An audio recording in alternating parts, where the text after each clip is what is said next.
Hi, this is Kale Williams with Oregon Live. Just finished sending off some notes back to the newsroom. We've got all the latest up on OregonLive.com.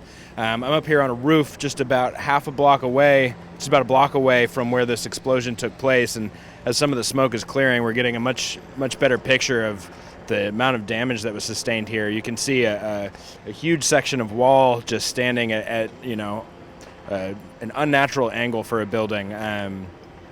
And to kind of recap what we know so far, we spoke with Lieutenant Rich Chapman from the Portland Fire.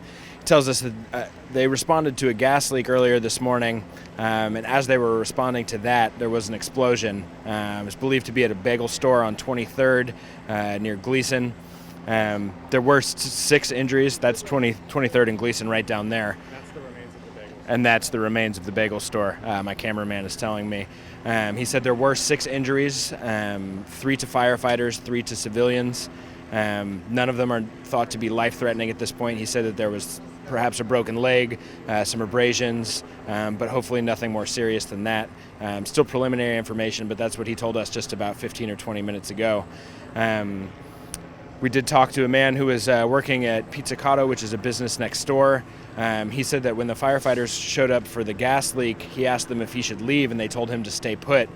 He and his coworker were behind a wall in the business when the explosion happened, and he said that wall protected them. Had they not been behind that, flying glass could have possibly injured them, he said. When we talked to him, it was maybe half an hour, 45 minutes after the explosion. He was very shaken. His hands were still shaking. He didn't want to go on camera, but he told us his story, and he gave us some pretty incredible video that's up on OregonLive.com. I think based on talking to him and talking to Lieutenant Chapman and considering how densely populated this neighborhood is, it's pretty incredible that there were only 6 injuries. I mean, he described it to me as a 3-story building that, as Dave is showing you now, is really nothing more than a pile of rubble. So to have only three civilian injuries and 3 firefighter injuries from this is pretty fortunate.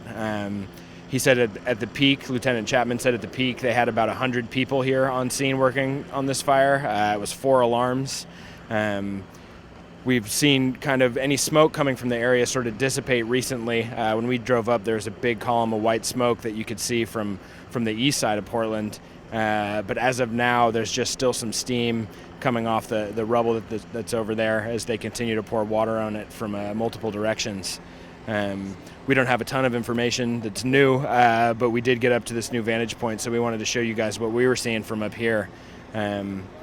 I think that's just going to about do it for me. We're running out of batteries, and I'm running out of things to say. So if you want the latest, head over to OregonLive.com, where we've got live updates and video and pictures. Thanks much.